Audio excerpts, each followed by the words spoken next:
scope on Wessex blades, put my ear defenders on, grinder about to go, and we're cleaning up the assassin. So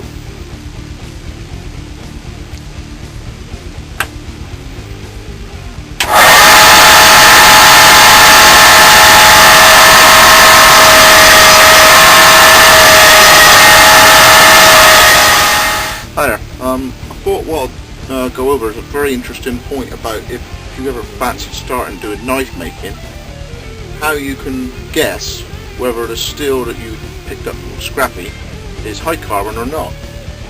If you have a look at the sparks that come off of this, they should be coming off about that far, and they're quite orange. They'll have a trail, like a little fireworks sparkly trail, and they're still got that sparkler end to them. So you're looking at a big fat spark trail.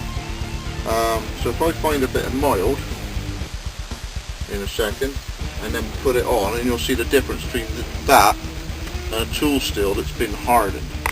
Right, so here I have what they call, technically term, as a piece of steel. Alright, this is a display kukri, and if you hit the blade on something hard, okay, you chip the blade, because this is not tool steel, this is mild steel. So watch the sparks coming off of this as opposed to the assassin in a minute.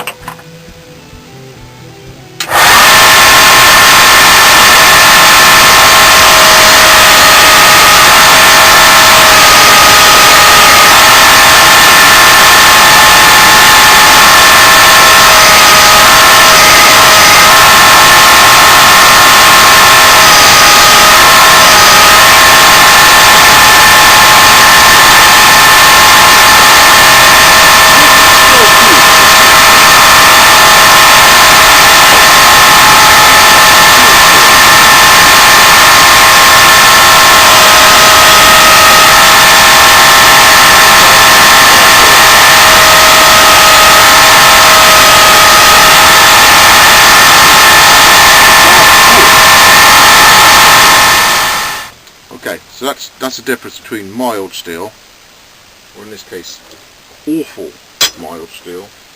Okay, it's just God knows what they put in this.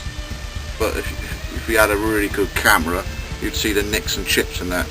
I paid 50p for it, and it's really good for a pattern, which is why I bought it. I looked at it and thought, it's gash. But for a pattern and the profile, very useful. There ain't no steel there's any use in here. Alright, now for something else, there's a file. Okay, there's a file.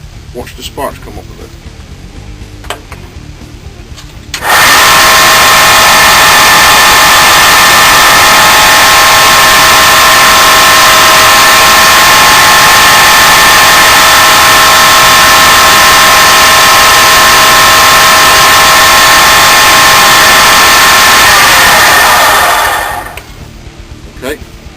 Because this has been hardened and maybe no temper whatsoever, so this has got high carbide percentage in it, really hard.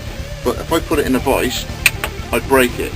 You put a tempered knife in a vise, it'll give, it'll bend and go back to shape again.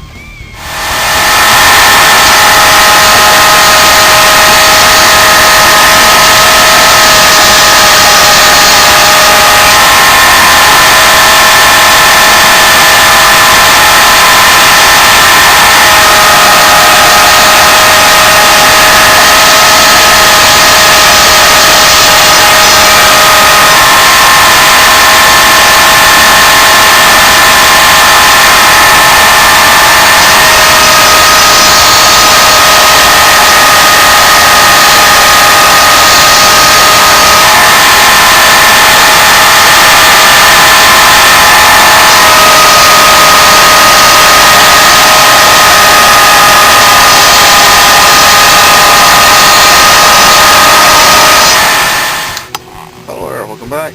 I've been about 50 minutes on the belt sander. I've been really careful at each pass, backwards and forwards. I've dipped it in the water, then done the other side. The reason is because when I was doing the heat treat, imagine the blade went up like that, it had a flat bottom on it. I didn't want a really thin piece of steel as an abrupt point going in the forge. The heat would have done horrors to it. So what I'm doing is, I'm doing one pass on the other, one pass on the other, and gradually bringing that to an edge. And as I'm doing it on the belt sander as he's coming across, I'm looking, this is coated in water, I'm looking as the water gets warm because of the friction and just sort of displaces itself, just sort of moves away, and that's all the heat it is getting. So I'm not getting any discoloration because I've overheated it. I'm just literally watching the water go, ooh, that's getting warm. So I imagine the blade never gets to more than about 80 degrees. Okay, so I'm not ruining the heat treat. So I do one pass and back, dip it in the water, then I turn it round and exactly the same again. And in that way the heat treat and the temper that I've done, I'm not going to mess up. Okay, so I've virtually got an edge on the end of it. I'm going to have to get a piece of stick and we'll have a bit of a play. It's a long way down. There. Don't hold much. Yeah. Bit of an edge.